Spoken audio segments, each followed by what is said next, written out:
Audio Jungle. शक्ति की साधना, आराधना, उपासना, तप, त्याग, संयम, धैर्य, इन सबको जीवन में आत्मसात करने के लिए ये नवरात्रों का काल होता है। नवरात्रे, इसमें दो मैसेज हैं। नवरात्रे यानी कि 9 रातें, और नवरात्रे यानी इस 9 रातों से कुछ नवीनतम नवीन उपलब्धियां हमने हासिल करनी है।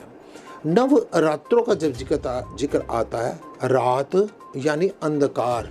हमेशा जब भी प्रकाश की उपयोगिता होती है वो अंधकार में ही होती है। तो नवरात्रे अज्ञान में ज्ञान। अब देखिए, जब भी नवरात्रे आते हैं, साल में 2 नवरात्रे प्रसिद्ध हैं और 2 नवरात्रों को गुप्त कहा जाता है। ये नवरात्रे जो होते हैं 2 ऋतुओं की संधि पर आते हैं। सर्दी जा रही है, गर्मी आ रही है, यानी अपने शरीर को बैलेंस करने के लिए हम उपवास करें। अपने मन को संयमित करने के लिए, हम मन को शुद्ध करने के लिए, निर्मल करने के लिए हम स्वाध्याय करें, सिमरण करें। तो नवरात्रे हमारे को शक्ति की साधना। इस शक्ति की साधना क्या है? अब जब बात करते हैं शक्ति की साधना, शक्ति की जो साधना है, अपनी शक्ति को पहचानो। माता रानी के 9 रूप, पहली शैलपुत्री, दूसरी ब्रह्मचारिणी, तीसरी चंद्रघंटा, चौथी कूष्मांडा, 5वीं देवी स्कंद माता, छठी कात्यायनी, 7वीं कालरात्रि, 8वीं महागौरी, 9वीं सिद्धिदात्री।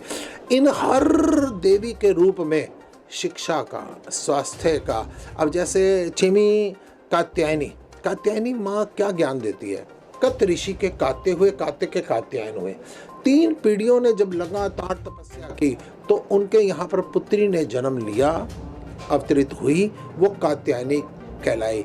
यानी नवरात्रों से ये मैसेज मिलता है, ज्ञान मिलता है कि हम देवी की साधना, देवी की आराधना, देवी की पूजा, देवी की हम उपासना तो कर रहे हैं, लेकिन क्या है, जैसे ही पता चलता है ना, घर पे पुत्र वधू जो है उसके गर्भ में जो भ्रूण पल रहा है वो कन्या शिशु है, तो हम गर्भ हत्या करवा देते हैं।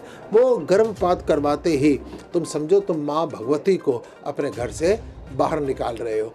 तो इस प्रकार से, जैसे आज पहला शैलपुत्री, ये शैलपुत्री पर्वत के घर पे माँ पार्वती ने जन्म लिया। यानी इस संसार के अंदर कोई भी जड़ नहीं है, हर जड़ में भी चैतन्यता पैदा हो, कोई मूर्ख नहीं है। कालिदास पेड़ की जिस टहनी के ऊपर बैठे थे उसी को काट रहे थे। किसी ने कहा ओए पागल, मर जाएगा, लेकिन वही कालिदास कितने महाकवि सिद्ध हुए।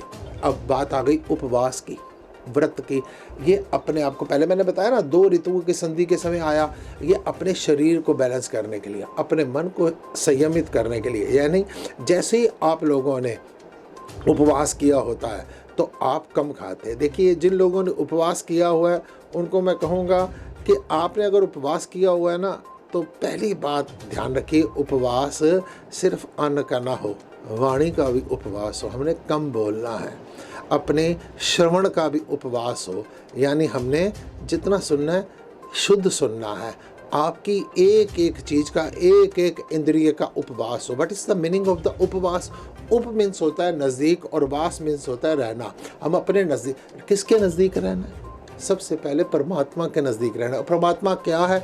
अहम ब्रह्मास्मि, मेरे पास ही परमात्मा है। मैंने अपनी हर एक्टिविटी को, अपनी हर गतिविधि को परमात्मा के साथ, घर पे भोजन कर रहे हैं ना, वो जैसी भाव परमात्मा का आ जाता है वो प्रसाद बन जाता है।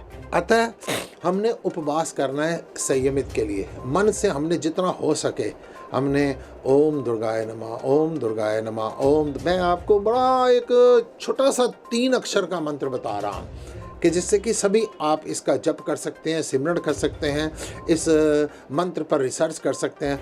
ओम दुर्गाय नमः, ओम दुर्गाय नमः, ओम दुर्गाय नमः। मन की जो गति होती है ना, एक क्षण भी आप इसको कहीं खाली छोड़ेंगे ना तो मन उड़कर कहीं ना कहीं चला जाता है। इस मन को काबू करने के लिए, इस मन पर नियंत्रण, मन कभी मरता नहीं है, मन को मारने की कोशिश भी मत करना। कि वो गलत सिद्ध होगा, क्योंकि मन को जितना आप प्रेस करोगे एकदम जंप करके उठेगा। हम ओम दुर्गाय नमः से मन पर नियंत्रण कर सकते हैं। अब फिर नवरात्रों की बात करते हैं। नवरात्रों में एक बहुत बड़ा महत्व है। किस चीज़ का? नवरात्रों में बहुत बड़ा महत्व है कन्या पूजन का।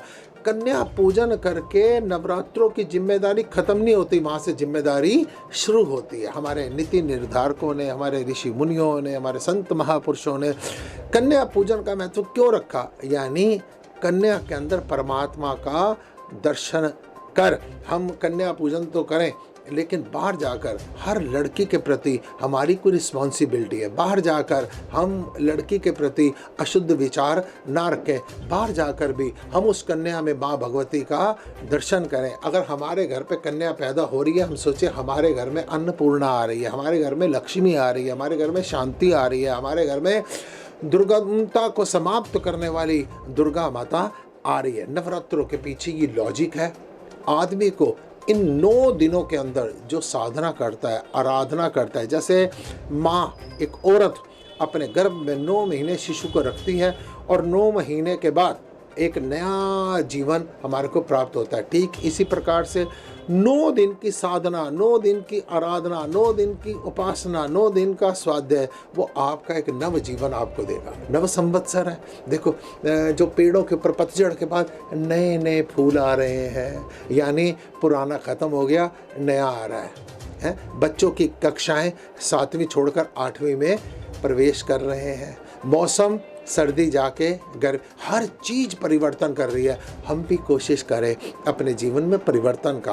अपनी बुरी भावना, अपनी ईर्ष्या को छोड़ें। जब भी किसी के प्रति हमारे मन में कभी भी ईर्ष्या भाव, हमारे मन में जेलसी का भाव आता हो, हम विचार करें उस किसी से ईर्ष्या करके कुछ नहीं लेंगे, बल्कि किसी बड़े आदमी से कुछ ज्ञान लेके, कुछ प्रेरणा लेके आप अपने जीवन में तरक्की कर सकते हैं। नवरात्रों का एक एक पल आप मंदिरों में जाकर सेवा कीजिए, सिमरन कीजिए, सत्संग कीजिए, भजन कीजिए, कीर्तन कीजिए, एकांतवास कीजिए। और अगर आपको उपवास करना है, थोड़ी थोड़ी देर आप मौन रहिए। इस प्रकार से आपका नवरात्रि की साधना, आराधना, आपके जीवन में नई घटना घटेगी। आप अपने भीतर माँ भगवती की शक्ति की पहचान करेंगे और उस पहचान करके उस शक्ति के द्वारा आप परम कल्याण को उपलब्ध हो सकते हैं। देखिए, जब भी, जिस समय पर भी आदमी जितनी भी पूजा पाठ कर रहा है, वो तृष्णाओं के वशीभूत में कर रहा है, या परिवार के लिए, या प्रतिष्ठा के लिए, या पैसे के लिए। इतना विचार करना चाहिए। मैंने आज तक मेरा जितना भी जीवन है, मैं तीर्थों में गया, मैंने व्रत किए, मैंने नवरात्रे किए। इतना नवरात्रे करने के बाद भी जो जो मैंने मांगा परमात्मा से मेरे को मिला, लेकिन क्या शांति मिली? क्या मेरे भीतर प्रसन्नता आई? क्या आनंद आया? इतने सुख साधन होने के बाद भी क्या ये सुख साधन मेरे को सुखी कर पाए? नहीं कर पाए। तो ढूंढना चाहिए असली सुख कहाँ है, परम आनंद कहाँ है, परम सुख कहाँ है, परम शांति कहाँ है। वो कभी भी इन भौतिक पदार्थों में नहीं। भगवान से अगर कुछ मांगो तो भगवान से कहो, प्रभु मेरे को मनोबल देना, प्रभु मेरे को। भगवान शंकर ने क्या कहा था? बार बार वर मांगो हर्षु देव श्रीरंग, पद सरोज अनपाइनी भक्ति सदा सत्य संग। संतों का संग लीजिए। परमात्मा का अगर कुछ मांगना है परमात्मा से तो आनंद मांगिए, भक्ति मांगिए, जिसके बाद किसी प्रकार की भी कोई मांग रह नहीं जाएगी। भक्ति के बाद, आनंद के बाद आपके पास कुछ भी नहीं होगा, लेकिन आपके पास बांटने की वृत्ति होगी। और जब तक आपके पास भक्ति नहीं है, तब तक आपके पास जितना मर्जी होगा, आपके पास बटोरने की मनोवृत्ति होगी। जब तक बटोरने की मनोवृत्ति होगी, खुशी नहीं मिलेगी। जब बांटने की वृत्ति हो जाएगी तो जीवन में आनंद जीवन में उतर आता है। नव संवत्सर 2079 और नवरात्रों के पावन पर्व पर आप सबको हार्दिक शुभकामनाएं देता हूं कि नवरात्रि ये 9 दिन अपनी साधना, आराधना, संयम, अगर कोई मन में किसी के लिए कुछ बहस की बात आए, शिकायत की बात आए, किसी से शिकवा करना हो, तो सोचो समय आने पर करेंगे। अगर अच्छी शुभ संकल्प आपके मन में आता हो तो तत्क्षण कर दीजिए। मैं आप सबको आमंत्रित करता हूँ श्री राज माता झंडे वाला मंदिर, गोरख पार्क, शादरा में 116वां नवरात्रि महोत्सव और धर्म सम्मेलन आज से शुरू हो रहा है। इसमें भजन कीर्तन सत्संग चौकी भंडारे अन्न वाले भंडारे सारा दिन चलेंगे। आप आइए, प्रसाद ग्रहण कीजिए, माँ भगवती के दर्शन कीजिए। परमात्मा आपको आनंद दे, शांति दे और भक्ति दे।